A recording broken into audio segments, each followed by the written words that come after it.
지금부터 아주 먼 옛날 옛적, 무려 1700여 년 전에 한 귀부인이 살고 있었습니다.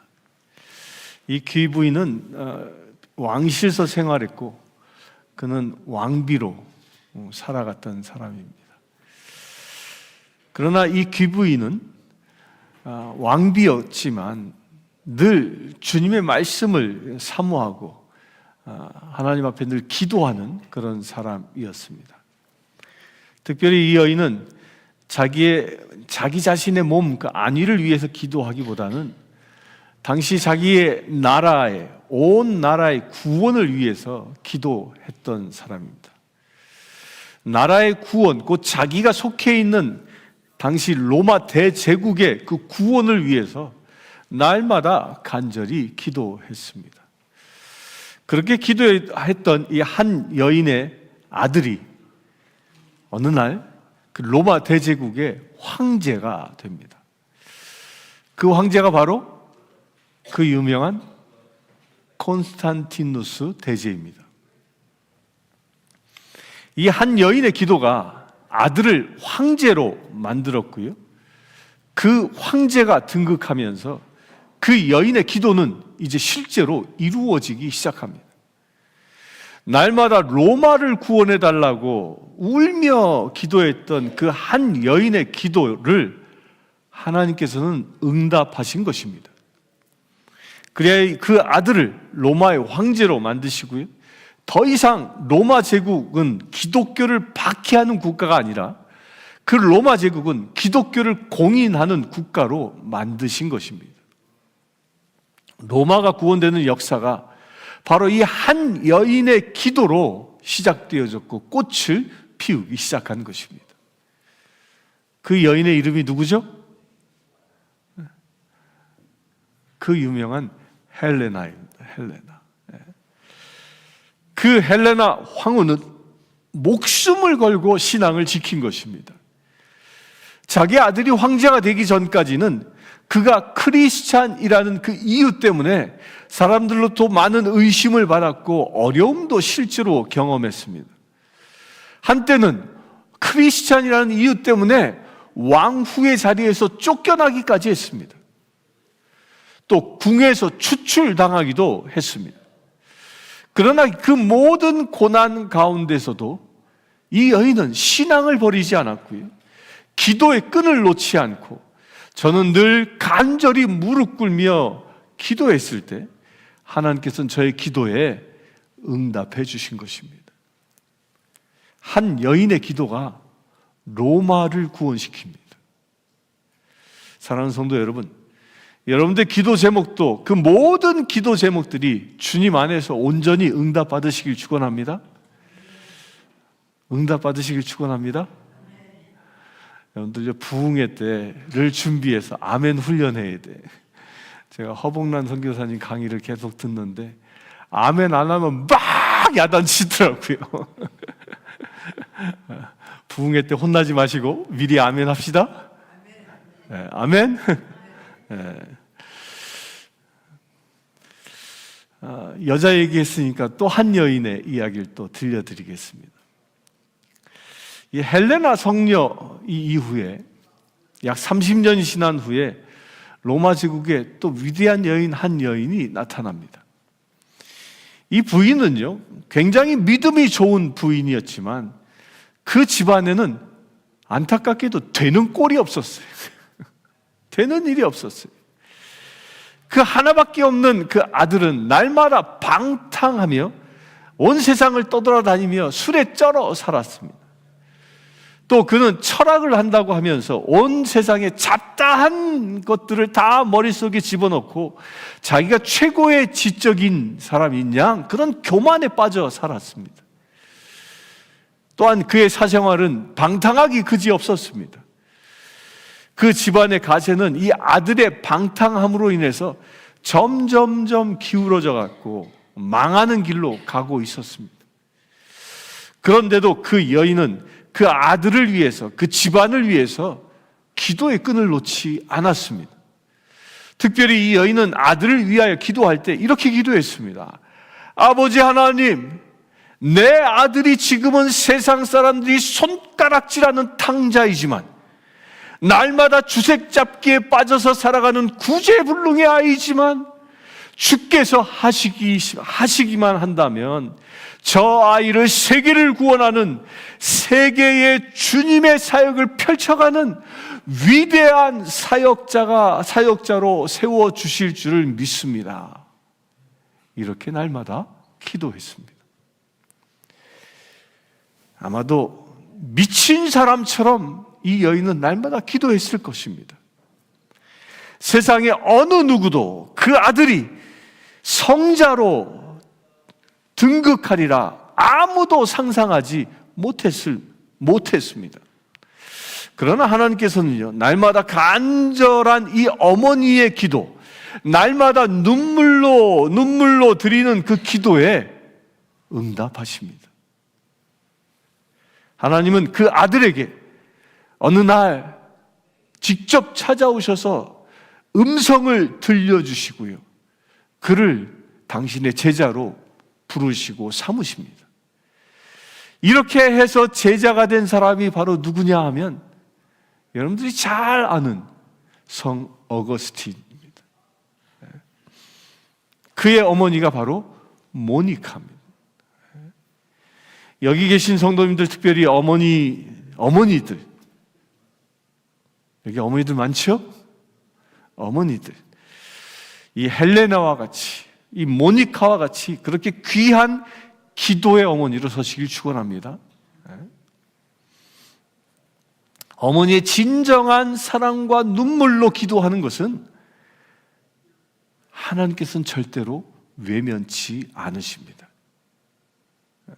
주님의 뜻 가운데 그 진정을 가지고 온전히 구할 수 있게 되길 축원합니다. 축원합니다. 축원합니다. 아멘 연습 자꾸 하십시오. 오늘 읽은 사도행전 12장 1절부터 12절까지의 말씀은요, 기도가 무엇인지 그 기도에 관하여 아주 구체적으로 얘기합니다. 1절에 보면 헤롯 왕이요, 몸에 담았던 헤롯 왕이 그 교회에 몸담을 그리스도인들을 향하여 박해의 손길을 펼쳤습니다. 박해하기 시작했어요. 이 헤롯 왕이 누구냐 하면, 여러분 헤롯 그러면 생각나는 왕들이 있죠. 예수님이 태어났을 때 그때 왕의 이름도 헤롯이었어요. 그런데 이 헤롯은요, 예수님이 태어났을 때 뭐 했습니까? 3살짜리 미만의 아이들을 다 죽여버립니다. 그렇게 명령한 잔인무도한 사람이었습니다. 근데 이 사람은 야고보를 죽인 헤롯 왕의 할아버지예요. 그러니까 예수가 태어날 때 헤롯 왕은 지금 야고보를 죽인 왕의 그 똑같은 헤롯이지만 할아버지. 또 성경에 보면 또 헤롯이 나옵니다. 누가복음에 나오는데요, 누가복음의 헤롯은 세리자 요한을 잡아서 참수하지요. 그래서 그 양딸이 세리자 요한의 목을 쟁반에 들고 그 왕 앞에 나오는 아주 잔인무도한 사람. 그런데 이 헤롯 왕은요, 지금 본문의 헤롯 왕과 같은 사람 아니에요. 세리자 요한의 목을 참살한 헤롯 왕은요, 야고보를 죽인 헤롯 왕의 삼촌이에요. 삼촌. 그러니까 헤롯이 3개 있는데 할아버지, 삼촌, 지금 헤롯. 이 헤롯 왕가는요, 지금 방금 말씀드린 대로 살인의 대가 이어져요. 살인자의 대가 이어지는 가문이에요. 예수의 탄생을 거부했던 이 헤롯 대왕은 어린 아이를 참살하는 아주 참혹한 죄를 저지르게 되죠. 그런데 그 참혹한 죄의 저주는 그의 아들이 광야의 예언자였던 세례자 요한의 그 목을 베는, 주님의 길을 예비하는 그 사람의 목을 베는 그런 죄로 이어집니다. 또한 그의 손자는 세계 만국의 복음을 전하려고 하는 초대교회 사도들을 잡아 죽이는 아주 끔찍한 죄인의 주인공이 됩니다. 이게 무엇입니까? 살인의 죄가 대물림되고 있다는 겁니다. 죄가 대물림된다는 거예요. 악한 자의 집안에서는 악한 자가 태어나게끔 되어져 있다는 겁니다. 그러면요, 누가 악한 자고 누가 선한 자일까요? 우리 모두는 악한 자의 집안에서 태어난 죄를 대물림 받은 존재입니다. 여러분들 그거 아세요? 더욱이 헤롯 가문 가운데, 헤롯 가문은요, 메시아가 태어났을 때 그 소식을 들었을 때에는 예수를 영접치 아니하고 살인의 죄를 더하는 그런 죄를 지었습니다. 그러나 광야에서, 들판에서 양을 치던 목자들은요, 예수 그리스도의 그 탄생의 소식을 듣고 예수를 찾아와 예수를 영접하는 축복을 누립니다. 죄가 대물림 되시길 원하십니까? 아니면 죄의 사슬이 끊어지기를 원하십니까? 여러분들의 가정의 죄의 사슬이 예수 그리스도의 이름으로 다 끊어지시길 축원합니다. 축원합니다. 아멘. 그렇게 끊어지는 비밀이 무엇이냐면 예수 그리스도를 영접할 때, 내가 예수 그리스도를 영접했냐 그렇지 않느냐에 따라서 죄의 사슬이 끊어지는가, 대물림이 끊어지는가 그렇지 않느냐가 결정된다는 거예요. 예수 그리스도를 영접한 가정은요, 죄의 싹이 딱 끊어질 줄 믿습니다. 그래서 우리가 세상을 구원하는 것입니다. 아직도 죄를 대물림하고 있는 저 불쌍한 심령들을, 죄의 사슬에 얽매여 신음하고 있는 저 불쌍한 심령들에게 복음을 전해야 하는 것입니다. 이번 부흥회를 통하여 전할 수 있게 되길 축원합니다. 축원합니다. 저들을 구원할 수 있게 되길 바랍니다. 헤롯은 요한의 형 야고보를 목잘라 죽입니다. 그러니까 당시 백성들이 어떻게 반응했어요? 유대인들이 막 좋아서 날뜁니다. 아주 그 사건을 대환영합니다. 그러자 헤롯은 더 우쭐해져서 더 많은 인기를 누리기 위해서 당대 초대교회 지도자였던 베드로도 잡아옵니다. 여기서 우리가 보아야 할 중요한 메시지가 하나 있습니다. 헤롯 왕은요, 그 초대교회 신자들이 전했던 메시지를 듣지 못했을까요? 아닙니다. 그는 왕으로 들었습니다. 그는 그 소문은 유대 땅과 온 사마리아 땅에 이미 가득했습니다. 우리가 지난주에 본 것처럼 안디옥 지방, 그 이방 도시까지도 예수 소문이 가득했습니다. 따라서 당대 통치자였던 헤롯 왕이 그 소문을 알지 못했다는 것은 말이 안 되는 거예요. 다 알고 있었습니다. 무엇을 알았을까요? 예수를 잡아서 죽였지만 그분은 부활했다. 그 부활하신 그분이 바로 우리가 기다린 메시아다. 바로 그분을 믿는 자가 죄로부터 자유함을 얻을 수 있고, 그를 믿는 자가 영생을 얻을 수 있다. 그를 믿는 자가 인생에서 승리할 수 있다라는 그 소식을 이미 다 들었던 겁니다. 그러나 그럼에도 불구하고 이 헤롯 대왕은 초대교회 신자들이 전하는 그 메시지에는 귀를 기울이지 않고요, 야고보를 죽였을 때 그 날뛰는 유대인들의 그 함성 소리에만 귀를 기울였던 겁니다. 자기의 인기만 높아져 가는 것이 눈에 보였던 겁니다. 사랑하는 성도 여러분들, 여러분들의 귀에는 무엇이 들립니까? 나를 지켜 세우고 나를 높이고 나를 칭찬하는 소리들만 들립니까? 아니면 회개하라는 복음의 메시지만 여러분들의 귀에 들리십니까? 무엇을 듣기를 즐겨 하십니까? 헤롯은 그 집안을 향하여 회개하라 외쳤던 세례자 요한의 목을 딸랑 치고 그 메시지를 거부해 버렸습니다. 그 거부함으로 인하여 그의 조카까지도 주님의 종을 쳐 죽이는 죄를 저지르게 됩니다. 오히려 자기에게 아부하고 자기의 인기가 높아지는 것에만 온 관심을 두며 살아갑니다. 사랑하는 성도 여러분, 나의 귀를 즐겁게 하고요, 나만 높아지려고 하는 그 어떤 소리나 유혹이 있다면 그것은 바로 헤롯 왕이 받는 유혹이라고 믿으시고요, 그 모든 것들이 예수 이름으로 물리시길 축원합니다. 예수 이름으로 물리시길 축원합니다. 네. 몸에 좋은 약은 입에 쓰다 그랬습니다. 내 영에 좋은 말씀도요, 내 귀를 아프게 합니다. 우리의 귀가 괴롭습니다. 듣기 어렵습니다. 그렇게 귀가 어렵고 괴롭더라도요, 이것은 주님이 주신 말씀이라고 받아들일 수 있게 되길 축원합니다. 제가 오래전에 읽은 책 중에 성공하는 사업가에게 조언하는 그런 책이 있었어요. 어떻게 하면 성공할 수 있는가? 그 성공의 조건이 여러 가지가 있지만요, 그 작가가 쓴 글 중에 이런 게 있어요. 그 중에 하나가 뭐냐면, 자기가 제일 싫어하는 그런 스타일의 사람을 자기 가까이 참모직으로 세운 사람이 사업에 성공한다 그랬어요. 자기한테 나쁜 얘기도 하고 귀찮은 소리도 하고 자기의 실수를 지적하고 이런 사람을 자기의 참모 가운데에 세우고 그 사람을 자기 옆에 두고 있는 그런 사업가는, 이런 사업가들은 사업에 성공한다는 거예요. 왜죠? 싫은 소리가 약이 되기 때문입니다.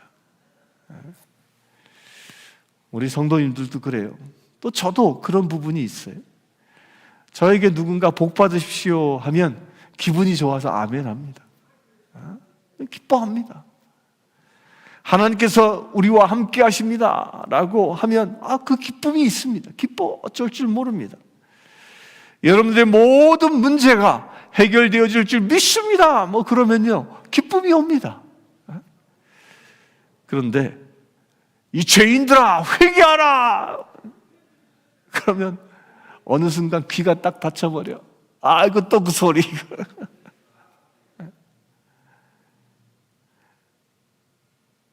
저 회개하라는 말은 저것은 내게 주는 말이 아니지, 저것은 아무 개가 들어야 할 말이지 하고 오히려 딴 사람한테 흘려보냅니다. 여러분들 그런 유혹이 있다면 예수 이름으로 물리치시길 축원합니다. 물리치시길 축원합니다. 회개의 복음을 받을 때요, 내 영이 새로워집니다. 믿으시길 바랍니다. 그렇게 베드로를 감옥에 가두었는데 놀라운 일이 일어납니다. 당시 교회의 베드로는 최고 지도자였지요. 그가 감옥에 갇혔습니다. 그런데 이번에는 헤롯이 그 베드로를 어떻게 가두었냐 하면요, 헤롯은 기억하고 있던 게 하나 있어요. 사도행전 5장에 보면 예전에 그 옥에 갇힌 사도들이 주님의 사자가 와서 옥문을 열고 빠져나간 사건을 헤롯이 알고 있는 거예요. 그걸 기억하고 있는 거예요. 그래서 이번에는요, 아예 빠져나가지 못하도록 그 손발에 착고를 채우고 감옥에 쳐놓고 바로 양옆에 군인 4씩 4패를 만들어서 그를 지키게 한 겁니다. 꼼짝달싹 못하게 한 거지. 아주 철저하게 감시합니다. 그렇게 베드로를 가두어 놓았는데, 그런데 베드로가 잡혀갔을 때 초대교회 성도들이 무엇했습니까? 어떻게 했습니까? 저는 말씀하면서 여러 가지 상상을 해봅니다. 베드로가 예루살렘 거리에 나가 설교했을 때 처음 몇 명이 돌아왔죠? 3,000명이 돌아왔어요. 두 번째 나가 설교했을 때 5,000이 돌아왔습니다. 성경에 보면 그 이후에는 더 많은 수를 헤아릴 수 없는 사람들이 주님께 돌아왔습니다. 곧 수많은 사람들이 교회에 와서 예수를 믿었다는 거예요. 수많은 사람들이 구원을 받았습니다. 그 얘기는 무엇일까요? 당시 베드로를 따랐던 사람들의 수가 엄청 많았다는 거예요. 물론 스데반의 그 박해를 통해서, 스데반이 처형을 당함으로 인해서 시작된 그 박해가 사람들로부터 흩어지긴 했지만, 당시 예루살렘 인근에 남아있던 사람들은요, 그 수가 상당수였습니다. 당시에 이스라엘 인구가 얼마였는지 전 정확히 알지 못합니다. 그런데 그 예루살렘에도요, 당시 인구가 굉장히 많았어요. 많은 인구가 살았습니다. 몇만 명의 사람들이 그중 가운데 예수를 알고 예수를 믿은 사람이었다는 거예요. 그런데 베드로가 잡혀갔을 때에 그 몇만 명의 힘을 빌려서 무장봉기하지 않았습니다. 그때 당시에는요, 예루살렘 안에 군인들이 그렇게 많지 않았습니다. 로마에서 파견한 군대가 그 예루살렘 안에 주둔하고 있었는데 그 수는요, 고작 100명밖에 되지 않았어요. 또 헤롯이 거느리고 있는 군대도요, 100명밖에 되지 않습니다. 로마 군대 숫자보다 군사를 더 많이 가질 수 없기 때문에 그렇게 따지면 이 헤롯 군대 100명, 로마 군대 100명, 그 합해 몇 명? 200명밖에 되지 않는 거예요. 그게 그때 당시 예루살렘에 있는 군사력이 전부였어요. 그때 당시 초대교회 그 수만 명들이, 만약에 수만 명들이 죽창을 들고 칼을 들고 우리 베드로를 구출해야 한다라고 봉기했더라면 그 봉기에 성공했을까요? 실패했을까요? 당연히 성공했을 겁니다. 한 몇만 명이 안 가도, 한 3천 명만 가도, 첫 번째 구원받은 그 3천 명만 가도 그들만 일어나도요, 그 200명과 싸워서 싸운다면 그 200명은 아마도 다 흩어져 도망가 버리고 말 겁니다. 초대교회는 그런 막강한 인적 자원이 있었음에도 불구하고 초대교회 교인들은요, 무장봉기하지 않습니다. 헤롯 왕 앞에 가서 칼을 들이대거나 시위를 한다거나 그런 세상적인 방법으로 베드로를 구출하려 하지 않는다는 거예요. 그들이 어떻게 했죠? 저들은 오직 한 가지를 합니다. 모여 기도하기 시작합니다. 베드로가 잡혀가자마자 기도하기 시작합니다. 교회에 여러 가지 문제가 있을 수 있습니다. 그 문제의 해결은 어디로부터 시작되어져야 합니까? 바로 기도로부터 시작되어져야 하는 거예요. 그런데 현대 교회에서는요, 안타깝게도 기도가 사라지고 있습니다. 신앙인들이 기도에 대해 잘 아는데 그렇다면 왜 기도하지 않을까요? 왜? 기도하지 않는 이유가 몇 가지 있는데 그 첫 번째는요, 사탄이 방해하는 거예요. 기도하고 싶은 마음은 있어요. 기도에 대한 소리를 듣고 누군가가 기도에 대한 응답을 받았다고 간증하면 그래, 나도 기도해야지 라는 그런 마음이 절로 생깁니다. 하지만 막상 기도의 자리에 나오려고 하면 내가 일이 있는데 오늘은 바쁘니까 다음에 하지 뭐, 이런 유혹에 넘어갑니다. 다음에 라는 이 사탄이 그 유혹에 넘어가는 겁니다. 여러분들 기도하지 못하게 하는 어떤 사탄의 유혹이 있습니까? 그런 유혹과 방해가 있다면 이 시간 예수의 이름으로 다 물리시길 축원합니다. 예수 이름으로 물리시길 축원합니다. 허봉란 선교사님도 혼나지 마시고 지금 입에 다세요. 축원합니다.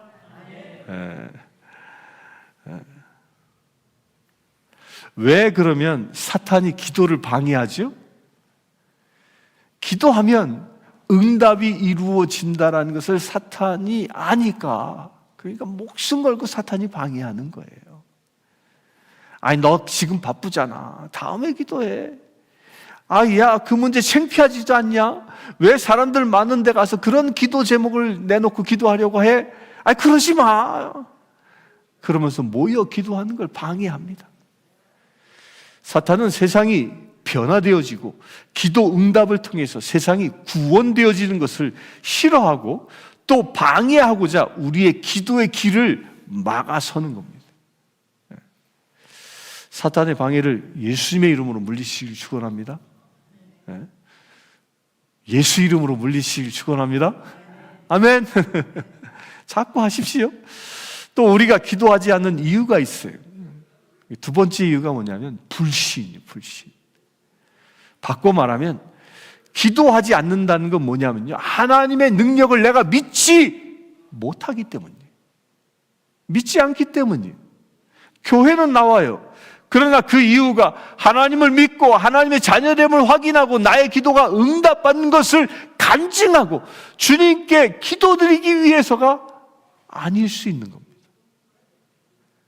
그냥 어떤 습관 때문에, 다른 조건 때문에 교회 안 오면 뭔가 찜찜하니까 그 여러 가지 그런 이유들이 그런 이유를 가지고 교회에 나오게 되어지면 하나님의 능력을 믿지 못하는 거예요.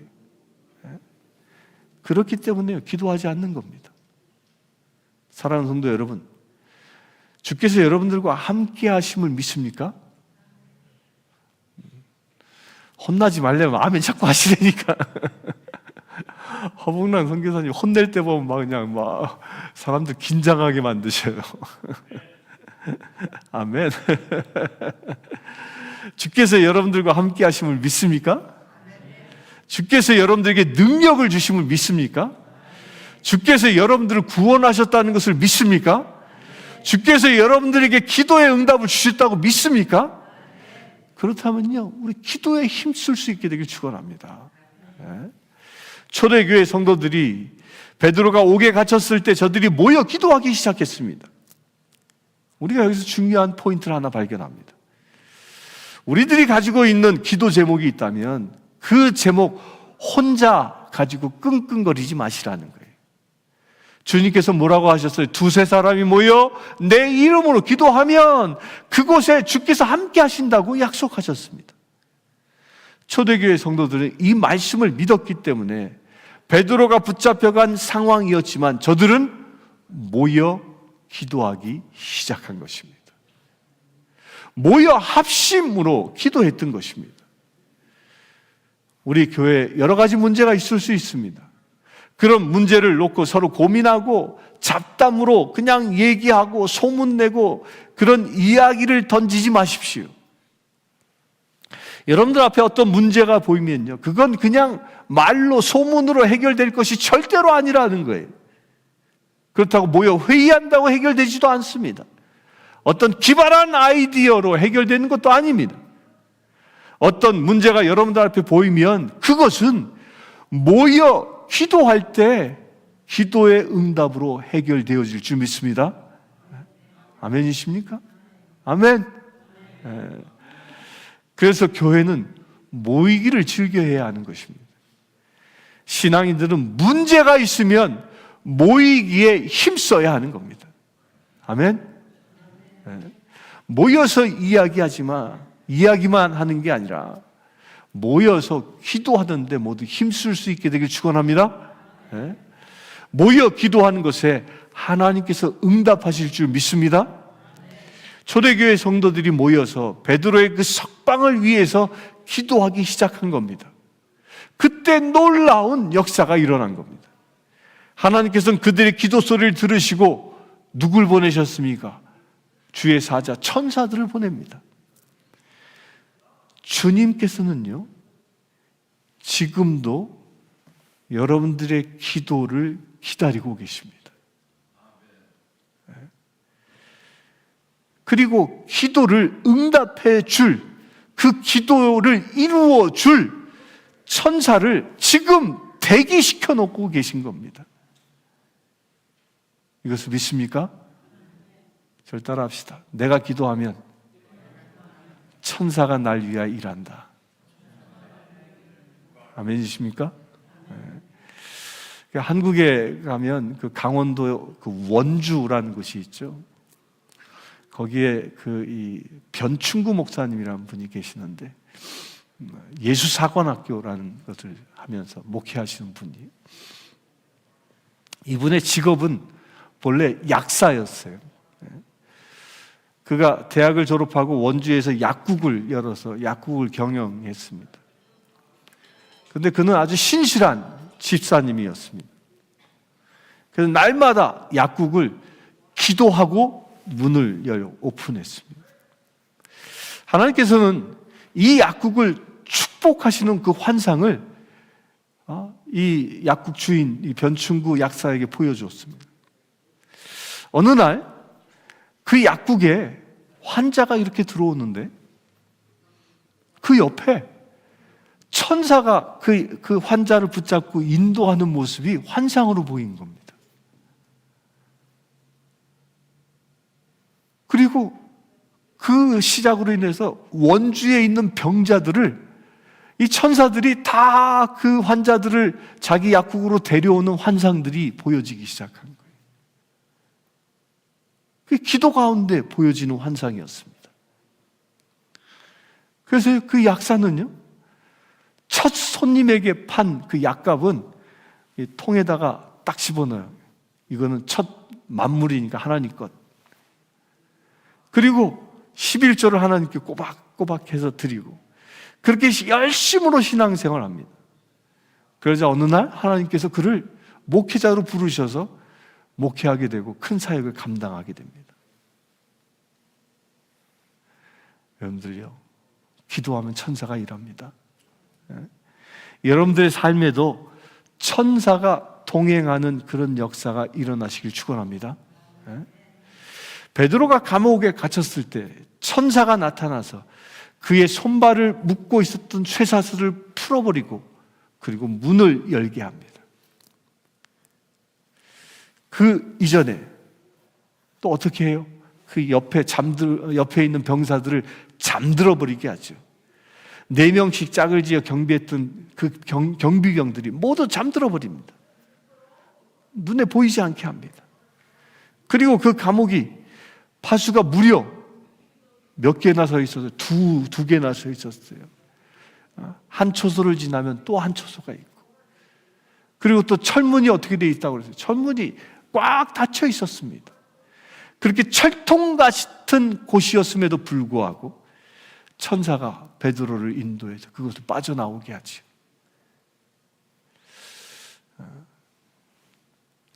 그런데 저는 말씀 보면서 한 가지 재미있는 부분을 봅니다.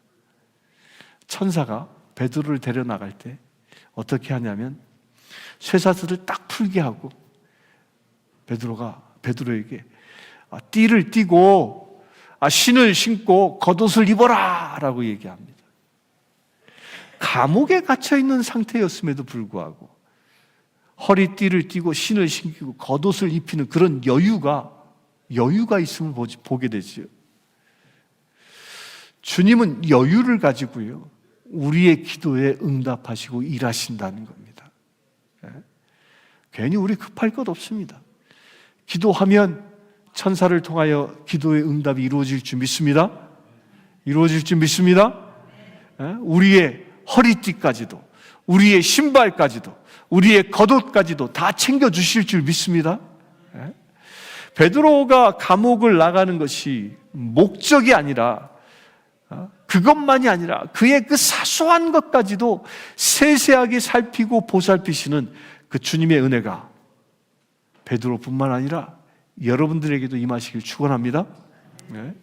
주님은 이처럼 내가 바라지 않은 것까지도, 내가 미처 생각하지 못한 것까지도 미리 예비해 놓고 주시기로 약속하시고 우리에게 주실 줄 믿습니다.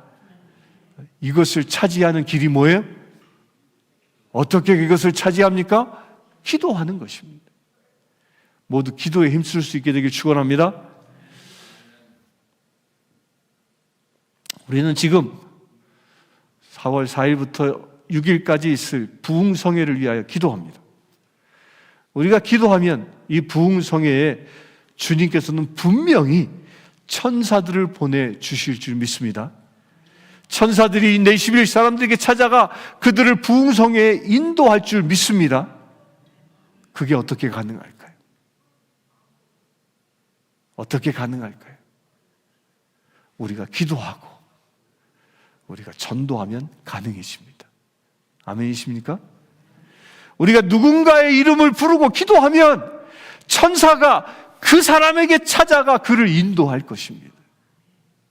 그리하여 우리 교회의 새로운 부흥을 주님께서 시작하실 것입니다. 사랑하는 성도 여러분, 천사가 베드로를 기도하고 있는 성도들에게 인도한 것처럼 우리가 전도하고 기도하면 그 전도하고자 한 그 대상자를 천사가 우리 부흥에 인도하여 주실 줄 믿습니다. 이것을 믿으시길 바랍니다. 이 기도와 전도 사역에 우리 모두 헌신하시길 주님의 이름으로 축원합니다. 함께 기도하겠습니다. 주 아버지 하나님 감사합니다. 기도하라 말씀하셨습니다. 우리가 기도하면 주께서 일하신다 말씀하셨습니다. 주님, 그 말씀을 믿고 기도하는 우리 되어지기를 원합니다. 내 안에 어떤 어려움과 환난과 병마가 있습니까? 그 모든 것들 예수 앞에 내려놓으며 기도하기를 원합니다. 주여, 우리 기도 가운데 임하여 주시옵소서. 오직 성령으로 충만케 하여 주시옵소서. 그래야 우리가 기도함으로 주님이 일하심을 날마다 목격하는 거룩한 믿음의 제들 되게 하여 주시옵소서. 아버지 하나님, 특별히 이번 부흥성회를 위하여 기도합니다. 모든 성도들이 한 영혼의 구원을 위하여 우리가 기도합니다. 아버지 하나님, 그 기도 소리 가운데 응답하여 주시옵소서. 우리가 그의 이름을 부르며 기도할 때에 주께서는 직접 그 사람에게 찾아가 그를 인도하는 놀라운 역사가 일어나게 하여 주시옵소서. 영원히 구원되어진 역사가 일어나게 하여 주시옵소서. 그래야 주님, 이번 부흥성회를 통하여 이 교회가 부흥되어지고 이 내십일 가운데 부흥의 새바람이 불어오는 놀라운 역사가 일어나게 하여 주시옵소서. 우리 주 예수 그리스도의 이름으로 기도드리옵나이다.